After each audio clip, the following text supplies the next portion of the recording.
कहना चाहेंगे? आज आप पाक फौज से इज़हार यकजहती के लिए यहाँ पे आई है, क्या कहना चाहेंगे? अपने मुल्क के लिए जान भी हाजिर है, जान देने को तैयार है।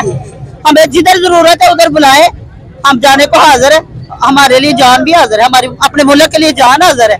मुल्क है तो सब कुछ है, मुल्क नहीं तो कुछ भी नहीं। हमारी इज्जत अपने मुल्क पाकिस्तान से है।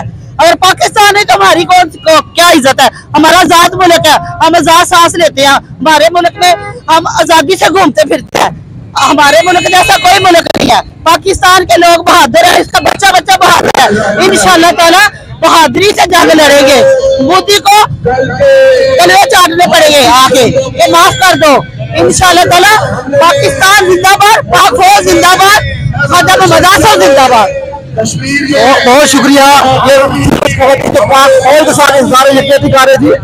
और मज़ीद क्या कहना चाहेंगे? मोदी को बोले इतना ना मुस्लिमों पर खड़े हो, मुकाबला करे। हम लोग कलमा पढ़ने वाली कौम है, सरे आम आए मुकाबला करे, मुस्लिम ना बोले।